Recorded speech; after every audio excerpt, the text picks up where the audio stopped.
frustrating. It's a little frustrating. It's frustrating. Real frustrating.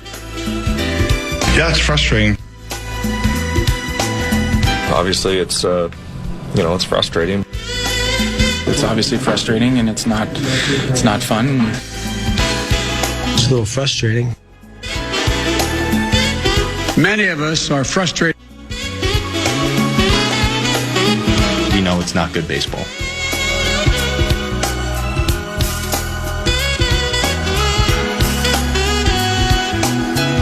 That's all. I'm done. This is your, in the immortal words of Ferris Bueller, life moves pretty fast. Leader Fan Radio Network. And that's a fact. And KFAN. That's KFAN.com. 2 minutes and 44 seconds past 3 Central Daylight Time. Welcome back. Thursday edition of the Afternoon Aardvark. Guardsy produces the show. My name is Dan Barreiro, former Inkstand Wretch, newspaper of the Twin Cities, who, according to a columnist named Charlie Walters, I worked the first 3 or 4 years on the Chad Barreiro show for Pannekuchen Hoos gift certificates. I guess there's a moral there, because he's the same guy who, how many years later, now has the Vikings on the verge, the Wilfs on the verge of selling the Minnesota Vikings. What's the commonality there? Fiction or fact? Probably more likely fiction. We are delighted you're along for today's ride. We have a lot of good stuff planned the rest of the afternoon. Dr. Dan's Inbox has been added to the roster today, and that will be 5:30. So you have plenty of time still to challenge your creativity. To craft. And to craft a letter that then Guardsy can deem worthy of the program at 5:30. So JG at KFAN.com if you would like to get in on Dr. Dan's Inbox. Kevin Seifert, kind of bonus Seifert today at 4:30, because now, we had Alec Lewis yesterday about the general manager search. Today we got names. Thanks to, who else? ESPN guy. Is it Adam? I think Schefter had it first. Shefty, right? did he? There were, I want to say, at least 4, maybe 5 names, candidates that allegedly the Vikings are looking at or pursuing, or at least making it as part of the process here early. So we'll get what we should, if there's a commonality to those particular general manager prospects, anything we can take out of those particular names. Is that it? Or might there be more? Seifert at 4:30. Craig Kilborn back with us at 3:30, filing a live report from the Bumper to Bumper West Coast Bureau. See how he digested and processed the Wolves being edged by the Golden State. Why did I have Golden State on my mind? By the San Antonio Spurs. Davey, was 37 the final score, a final deficit? I can't remember. I'm not good with math, but it was 30 plus. We know that. That came up last night via Johnny Athletics math. Did you see that? No. This is a good nugget. Let's get to this right now. 38 points, by the way. 38. 133.95. And the lead was over 40 at a couple points, was it not? I think so. Let me see if I can find the text, the tweet I'm looking for here. Oh, you know what? You know where I can find it? I can find it via my own responses. This is a this is a tweet Johnny Athletics sent out from San Antonio Davey last night. See if you can follow along here. Okay. 32 free throws and counting, 25 for San Antonio, 17 for Minnesota. Uh-oh. Not sure I'm going to be able to make my 6:30 a.m. flight, to which tweeter Paul writes, that seems an awful lot like Barreiro and Guardsy math. The truth cannot be controversial. Because 27 and 14 is 42. And he had 32, unless there's a piece of this I'm missing. So the tweet again was 32 free throws and counting, 25 for the Spurs, 17 for us. It makes me feel better that someone else, maybe he did that purposefully to just let us off the hook. Could have. or he was in a hurry. You know, he's got a lot of stuff on his mind. Doing this stuff live is not as easy as people think. It's not. think. No, it definitely is not. That's very, very true, Davey. But Like everybody wins initials in their car. That's what everybody always says. Yeah. In my car, I always do Jeopardy. great in initials. Back in the day, Jeopardy, man. Great example. I'd have made the Tournament of Champions easy on You Jeopardy. could have been Ken Jennings. That's true. If you could only have gotten there. It's always easier when you're in your car or in your office listening on the iHeartRadio app. Once you get here with the bright lights, sometimes bad things happen to your brain. There's no question I about don't love that. it, but that's the reality. Absolutely no question about that. But anyway, that's the plan from a guest standpoint. The uglydeck.com guest lineup, very good. Again, today, Ferris Bueller said it. Life moves pretty fast. I mean, the rest of the quote, if you remember, was, if you don't stop and look around once in a while, you could miss it. So that was supposed to be the deep philosophy embedded in what Ferris Bueller's day off represented. If you don't stop and look around once in a while, you could miss it. Appreciate the moment. Appreciate the present. Break free from daily routines. That's the sort of thing that is supposedly related to all of this. In fact, that's exactly the way AI guy put it, or a gal. I don't know what AI is. AI guy or gal, or does it matter? I think you can choose. You can choose whatever you want. I think. I've never done it that way, but I think you can choose. That's exactly correct. So I bring it up today because it was as recently as yesterday's program. I issued the bumper-to-bumper seal of approval to Chris Finch, the Minnesota Timberwolves head coach, for his commentary, his attempt to sort of plant a seed in the minds of whatever officiating crews are coming in this series about the alleged series of not uncalled goaltending plays against Wemby in a game in which he was credited with 12 blocked shots. I thought it was almost, I don't want to say it's Phil Jacksonian, but it felt close to Jacksonian in the strategic touch. Thought it was smart. Thought it felt even better given it came after a victory, which should make it even easier or more difficult to dismiss. And I think we all agreed. We said, oh, yeah. Well, we're going to be very interested to see what impact all of that has, all that byplay on Game 2.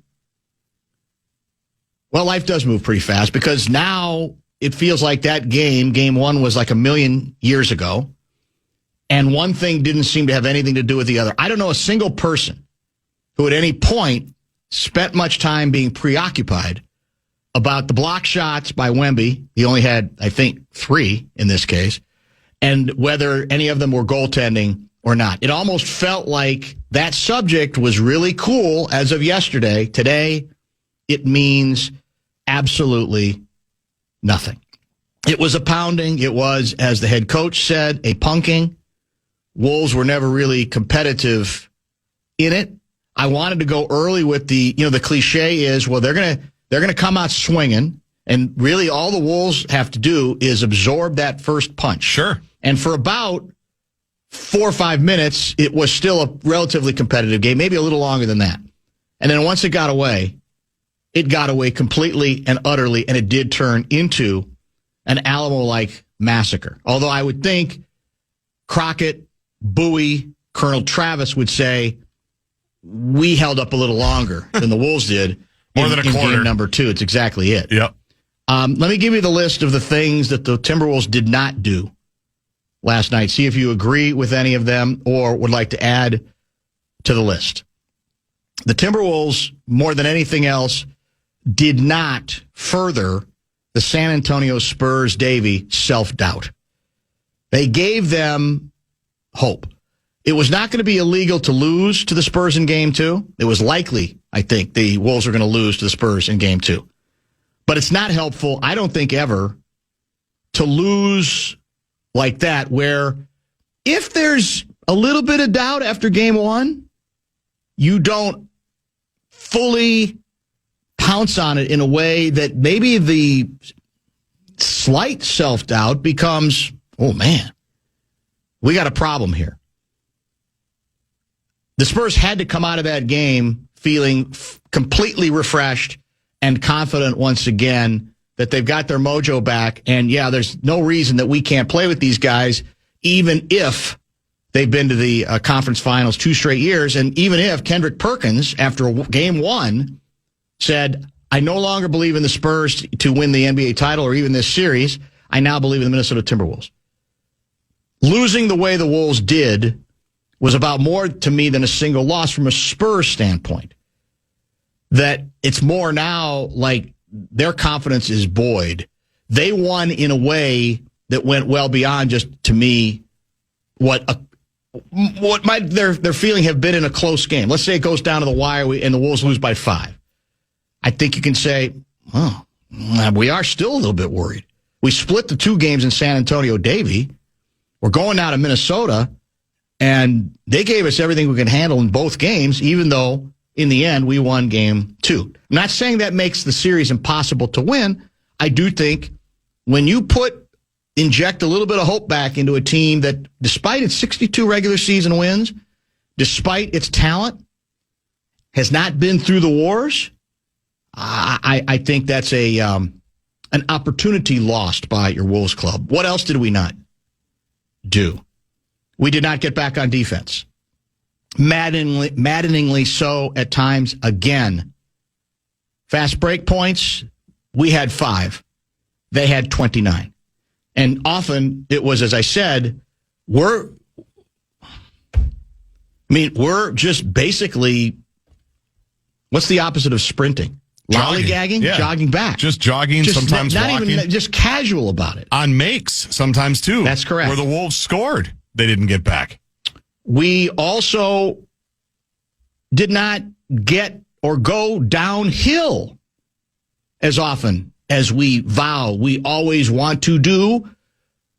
What was the commentary after game 1? Yeah, he might block 12 shots, but we're not going to stop going to the basket. That's not what we're made of. That's not what we're going to do. We're fearless. We're not afraid, and it helps our offense when we go downhill.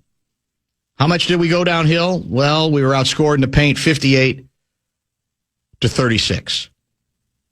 We also did not get healthier. Ayo Dosunmu gave it a try, was ineffective. I think he ended up playing 10 minutes. Yeah. 0 for 4 from the floor. Didn't look right. Did not look right. I'm guessing there's very little chance he's going to be available for game number 3, although I don't know if there's been any sort of official designation. What else did we not do? Well, we did not stay out of foul trouble. Or more specifically, one player now deemed by all the Jackals as irreplaceable. Not Anthony Edwards, Jaden McDaniels could not stay out of foul trouble again. He ends up playing only 20 minutes, and by the way, had respectable scoring numbers in those 20 minutes. Probably was the only Timberwolf I thought who looked like he was getting to the spots he wanted to get to score, right? But he gets in foul trouble. We all know what that does to the defense, especially on the perimeter. He's guarding Fox some of the time. Fox went off. I will say this. I don't know if it was the second foul or the third one. I thought it was a terrible call. And I don't remember who the perimeter player was for San Antonio, Davie, who drives on him. Castle is not only using his off arm, he's got it extended several times. I'm okay if you don't call that. If you also then at the end of that play don't call the foul on Jaden. I thought that was the worst call of the night. I'm not here to say the Wolves would have won if he'd stayed on the court. But bottom line is we did not stay out of foul trouble, or he didn't. We did not cherish possessions. We finished the game with 22 turnovers. I don't know how many they had, but I don't think it was as many as that. And because of all those things, and of course, we did not refuse to get punked. That's the way that the head coach, Finchie, put it. He's right on the money, speaking it plainly and clearly the way it needs to be said. You didn't hear a lot from Finchie about, well, we came to San Antonio and we got our victory. No. Now, he may be believing that deep down, and there's some truth to it, but I like that the message he seemed to be delivering was, that was bad. There was nothing competitive about what we did there at all. The only good thing out of last night is if you are used to having your teeth in the glass by, 10 o'clock, you could. Because the second half, there was nothing missed, right? In fact, to the credit of the Spurs, what did they do? They did not rest on their first half laurels. They took the game over in the second quarter, but they came out in the third, and they did boot on the throat stuff and immediately turned a semi-rout into an utter and complete laugher, which is to their credit. And if you needed to get some sleep, then you could, I think, in good conscience, say, teeth are in the glass, I'm going to bed. Don't you think? Absolutely. I started doing other things. Well, I didn't go to sleep, but I started just to kind of work on some other things, look ahead, kind of glance up. Okay, we're still down 25. You could guilt-free tune out if you wanted to. No question about it. Bonus bucks right now? Fanandbigdeck.com would love to help you with that. And Bills is the first keyword of the afternoon. Go to KFAN.com and enter the keyword Bills.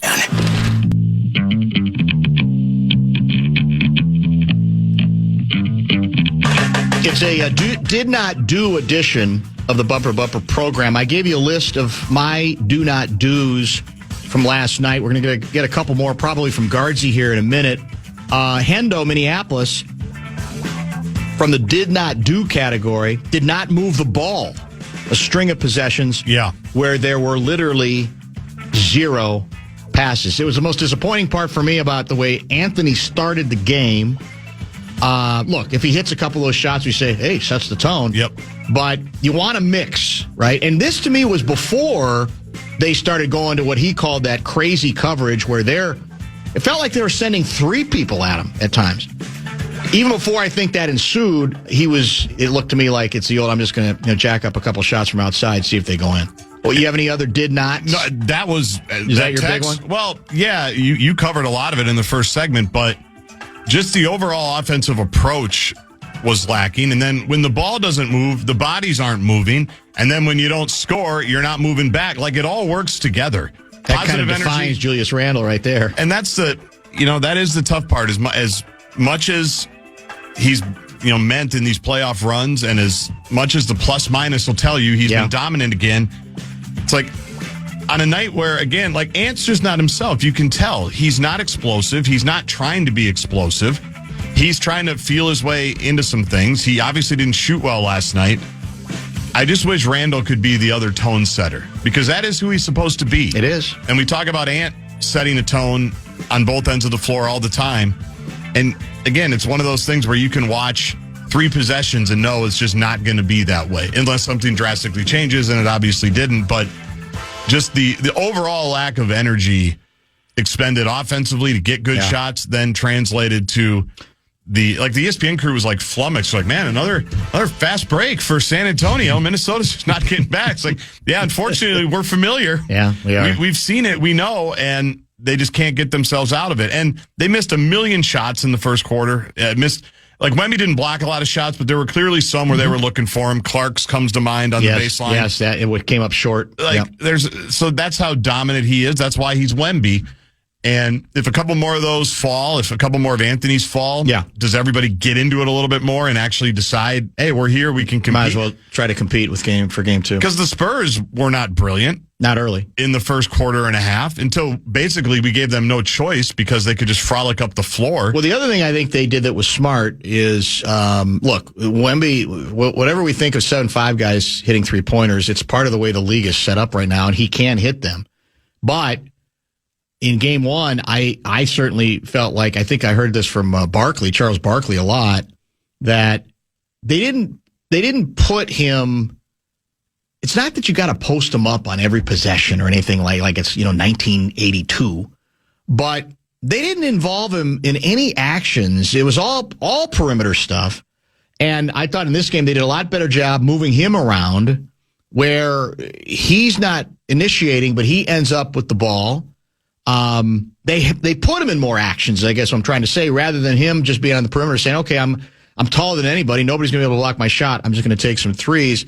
And it didn't look like the Wolves were very effective about in compensating there or adjusting to that too. So, how about now we didn't hear this from Finchie. Did we hear from within the Wolves locker room anybody else offer the other cliche after you get blown out in the playoffs? Because I think I heard this from who's the Sixers' outstanding guard, Maxey. Yep. After they got blown out in game 1, he went with the old, doesn't matter if you lose by 1 or lose by 50. Right. And strictly speaking, there's some truth to it, can be, but I think it's a little too easy of a dodge to kind of go down that particular road. So I fully expect you will see a much more engaged Wolves team in Game 3. Would be hard to not be. Well, that's not. You're right. I'm not going out on much of a limb there. To be fair, but you would hope so. Yes. No, I Given that think now the we pressure's on them, right? The pressure was on San Antonio last night, and the Wolves played like it. They fully acknowledged that they didn't need to win that game, and they acted like it, which is too bad. It is not a good. It's not a good. Again, it's not illegal to lose to the Spurs in Game 2 after you've stolen. Oh, I don't want to say stolen. I think they fair and square earned Game 1, even if the basketball gods did, smile upon them late. But I think that sometimes there is such a thing as a victory feeling like more than one victory if it erases some possible doubt in the other team that's supposed to win the series, has been anointed already, but doesn't have any real playoff success and did lose its opener on its home floor. That they come out of that game saying, "Oh, we can do all of it. If we do A, B, C, and D, we can do all of it." Now, again, you got to stop them from doing, if not all 4 A, B, C, and D. Maybe you stop them from doing 2 of them, and you can counter the thing and put it right back in our direction. Because somebody wrote, well, remember Game 3 against OKC, we won by 42, and that was the last game we won in the series, right? We lost that series in 5. We lost an epic Game 4. So that's, I think, an attempt to say it's not the end of the world to lose the way the Wolves did. No, but I would say when you compound who you're playing, and that they may have had some doubts a little bit after the first game, even though they're not going to voice that, that a lot of their confidence, I'm sure, had to be restored. You probably took away a lot of the self-doubt that they might have had internally, even if they weren't going to talk about it publicly. Hockey, well, we got another, how many days off do we have? We're back Saturday night? Saturday night, 8 o'clock, I think. Has it been declared who will be in the net for us? I don't know. I haven't seen it if it has been. I don't know. They didn't do anything yesterday, and they did some stuff today, maybe? I don't know. Russo suggested on the basis of, I don't know if he said body language or inside sources or commentary from within the team that he expects Wallstedt to be back as the netminder Saturday night in game number 3. I'll say again what we said a couple times yesterday. You don't take care of your special team stuff at some point. You can't keep hiding those issues in the postseason. It's going to catch up with you. They got away with it first round because they were so good 5-on-5. But beyond goaltending, that's what has to be accomplished, or I'm not sure it's even going to matter who you have in net and which goaltender is going particularly well or not so well. Let's come back and chat with the West Coast Bureau Chief of the Bumper Bumper program, Craig Kilborn. Kilby, with apparently another movie update. He's got a new movie update for us as he's putting together his new motion picture, as he revealed to us in his last appearance on the program. Questions for Kilby, 646-86.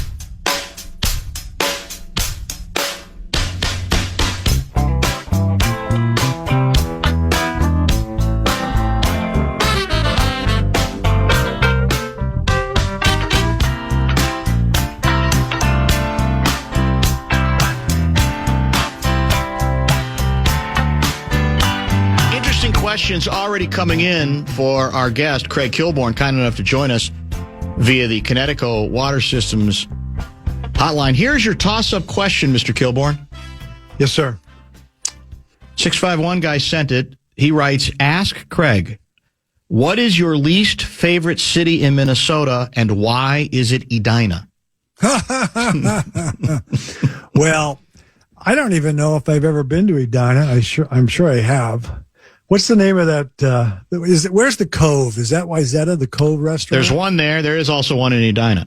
Well, mine that I went to was on the lake. Yeah, yours was the Wayzata one that you went to. You're correct. So when we were kids in Hastings, nestled on the Mississippi, town of 12,000 back then, people aspired to, some people, to leave town and move to Edina when they're older. So, and I don't know, is it the snobby area? I mean, Guardsy's area. Yes. Guardsy. Yeah, Yes. He seems down to earth. Edina High he's School. The only one, That's where Southdale is, the first indoor shopping mall in the country. Oh, yeah. Is smack dab in the middle of Edina. Historic. Did you ever try to? Was that one of the little Kilby dreams? Let's go to Southdale. Not really. No, I don't know why it was, but I always kind of liked California. Go west, young man.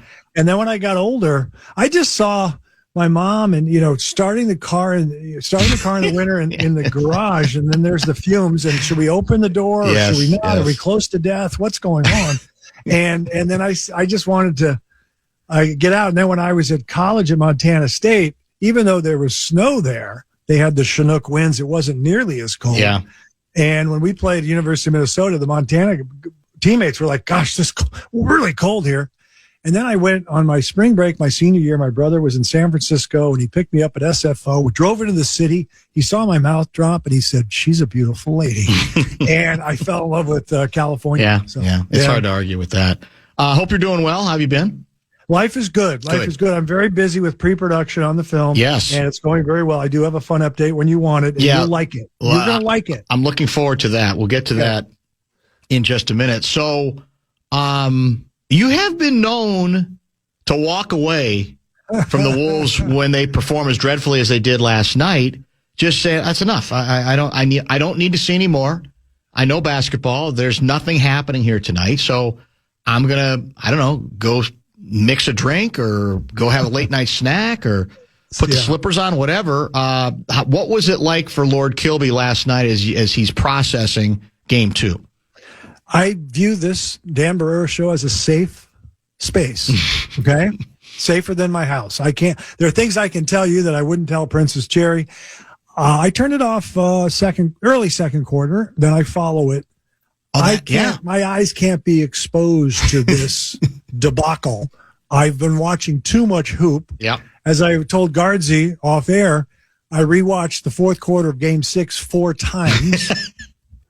Hard not to, man. I did not think we had a shot going into that game, especially when I heard Ayo DeSumo was out. Mm-hmm. But no, that was a debacle. I think Guardsy earlier said the Spurs were frolicking up the court, which is, colorful, but the Wolves were awful. But here are a couple points and tell me if they make sense. The Spurs had to win yesterday. They're not going down 0-2.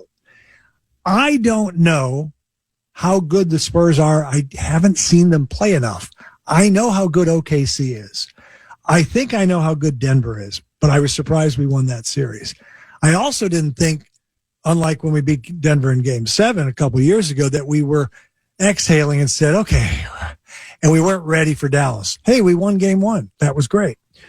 But I'm concerned. I've heard that the Spurs have really good defense, and they clamped down and they took it to us, to the woodshed. Yeah. I like to say we got punked, but somebody already said that. So we didn't adjust. They were physical. I don't know how good they are in defense. I can't wait to see what happens in Game 3, and then I can say, okay, yeah. Now we're back to being, because I don't know, man. I think we can beat them, but I don't know them well enough. And then I say, well, we can only beat them if we're healthy. And if Io's not playing an Ant 75 or 80%, then Julius Randle and these other guys are going to have to, Naz Reid, everyone's going to have to contribute. All true. And of course, DiVincenzo is out forever. Yeah. That's another factor that has to be thrown in the mix. We kind of take it for granted now, but that's a starter, who's gone too. You hit on an important point, I think, regarding the Spurs defensively that goes beyond the shot blocking ability of the big man. They've got wings who can guard and are interested in guarding. And we didn't see that from Denver. That's not something that they enjoy very clearly all season. Even with a better record than the Wolves, they won by outscoring people. So I think you've hit on another thing that Finchie's got to figure out is, all right, how do we want to attack them defensively above and beyond the big man, because they've got willing wing defenders who like to get into people just like we like to get into people. Yeah, and I didn't see it in game one. We kept getting to the rim and getting swatted. True. Or laying it on the backboard and they didn't call the goaltend. But yeah, they are athletic, and I'm finding out how good they are. I'm very curious. I will say, I've said in the past, because of our turnovers, man, I would pressure the Wolves bringing the ball out. No question. Well, yeah, we only have Conley now, Mike Conley, point guard. And I would also do, I can't stand it, but when they double team Ant across the timeline and make him get rid of the ball, I would do that all night long. Yeah. I mean, it really throws Ant off. And if his teammates aren't sharp enough to get it back to him immediately or get it back to him at some point, then we're going to have a problem. But I was impressed with the Spurs defense. I really was. When you watch Anthony, I mean, how much of Anthony is there, do you think? I mean, he's had stretches. Game one, obviously, fourth quarter, he was massive. He had 11. Right. But, part of me says that, one of the reasons that he was jacking up long range shots early yesterday was not because he's unaware that this team he's more effective if he's going to the basket, but that, he doesn't have it all. He's not healthy yet. And so it's the old, all right, every once in a while, if I can just, throw up a shot, because he's capable of hitting long shots. How much of the real Anthony are we seeing here? I'm going to say 75%. I don't know if he said 80% before the game one, but I heard 80% from somebody. After last night, it's 75%. Maybe it's less. I didn't watch the second half. And I hope, again, a safe space here. But I kind of thought with this injury, he might play more cerebral, meaning I'm going to ball fake, I'm going to move the ball, I'm going to hit my jumper, square up, and not be so reckless. But I don't know. Now I'm really concerned. I love that he's there because we know he can take over. That game one, fourth quarter, the beginning when he scored 9, then he had 11 in the fourth was so great. So I think it's going to be he's going to have to do his thing, but not everything. And that's why we need, thank God, TJ Shannon's playing pretty well. I don't know if Bones Highland is ever going to contribute now in this series. He better. And it's put pressure on these guys not to have off nights. These other guys, right? That's true. It's a great point. I mean, let's talk a little bit about Jaden, and then we'll get to eventually some other stuff beyond hoops as well. But obviously, he was terrific in Game 6 of the Denver series. Oh, yeah. He's the difference, you could argue, in the game. The ongoing question that really probably has more to do with the future than the rest of this tournament is whether there should be a conscious transition that the Wolves make next year into deeming Jaden as more of, if you have to do options, the number 2 option ahead of Julius Randle, that it's in him, and that maybe some of it is you have to almost force it out of him and say, no, we want you to be a little bit more selfish and take more shots. And Julius goes to a different gear because Jaden can disappear. We know that. He can get into foul trouble as he did again last night, but he's now shooting. I think his shooting percentage has gone up every year. His scoring average has gone up. So it's the ongoing debate about whether he's got another gear in him. I'm not saying to a guy who's going to average 30, but maybe a guy who can average 22, and that for the long-term growth of the team, that probably makes more sense than continuing to have Julius try to be the second guy. What do you think? He certainly has improved his offense, and I marvel at what a soft touch he has. Yes. 12 feet in, it's soft. And he's, again, I think he's Craigers? Craig Kilborn? I think we lost him. And now we lost Guardsy, too. He's not in the studio. There he is. I'm right here. Now you're back. Yeah, you went away. You went away for about 15 seconds. Go ahead. Interesting. Yeah. I heard you the whole time.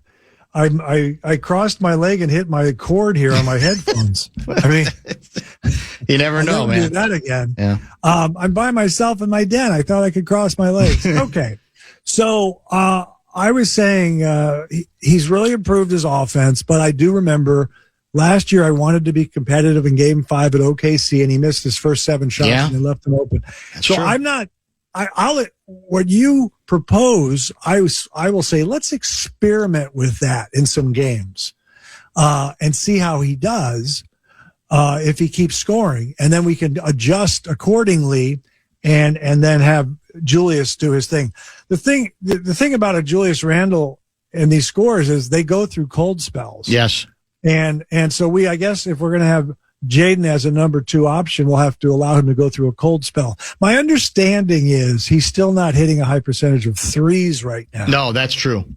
Yeah. That's also true. But man, I tell you, it seems like he can dribble, drive, and pull up and score. And it's like, what a bonus, this guy.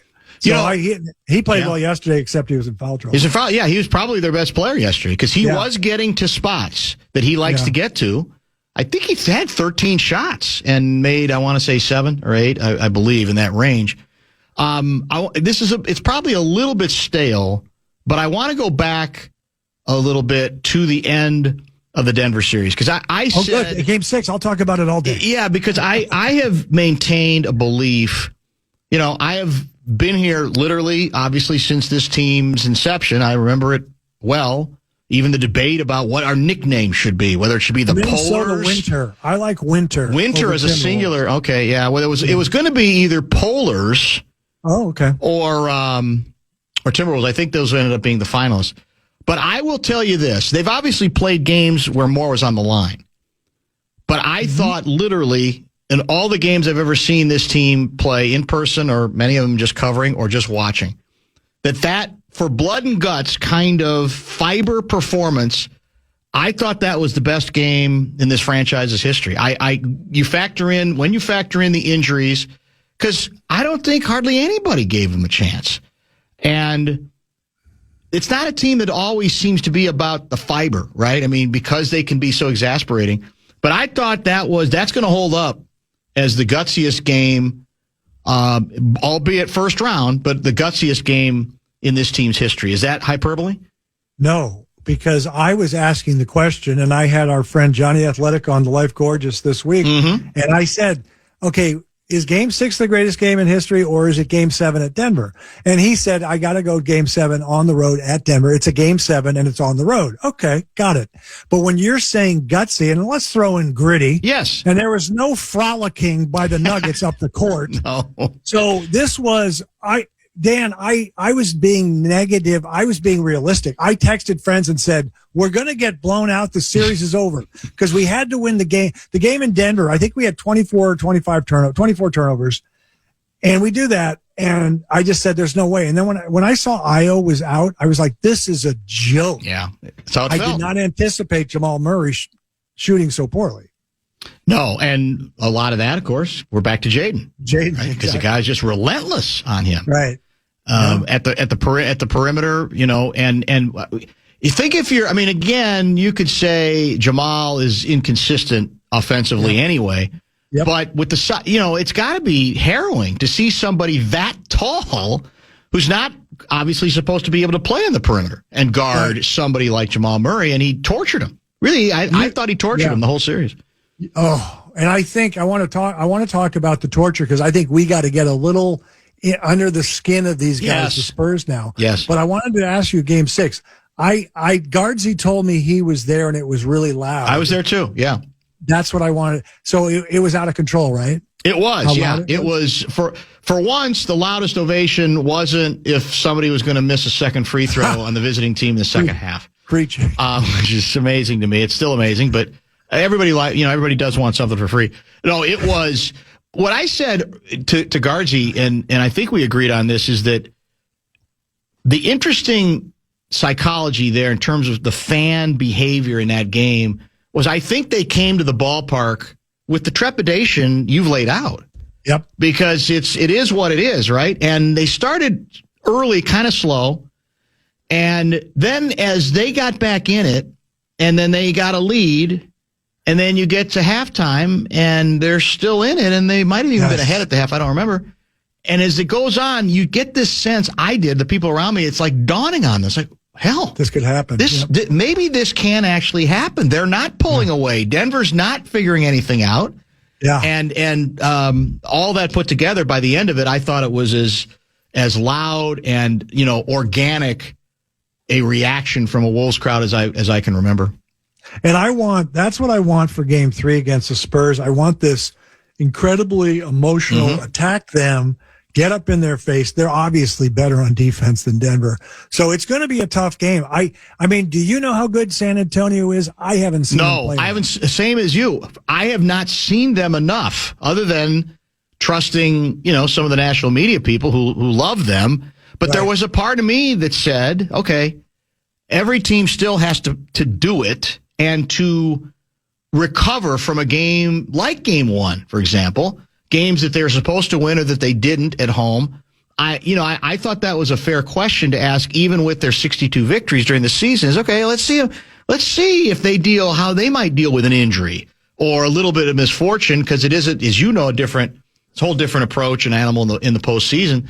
And I had just not seen them enough. I mean, to really understand whether they were as dominant as their record suggested, because as you know, around the league, most people have said it's a 2-horse race in the West for sure. Yep. That there's only one team that can knock off OKC, and that's San Antonio. Although there were some people who thought Denver, because they played them so well last year and were so hot coming into the tournament this year, might be that other team. The Wolves name did not come up. Yeah, everyone. I don't think anyone knows how good the Wolves are, including us. And Finchie talked about he didn't want to be the flip the switch team, but he had no choice. You better flip it now. You better flip it in the playoffs.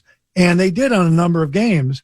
The thing about the Spurs, I really used to fear De'Aaron Fox at Sacramento. Mm-hmm. He didn't have a good first game. He played well yesterday, shot well, didn't shoot enough. He was 6 for 10, 2 of 2 on threes. But he's a guy that sometimes I go, we can't guard this guy, because I saw him score over 50 against the Wolves in a game, regular season game.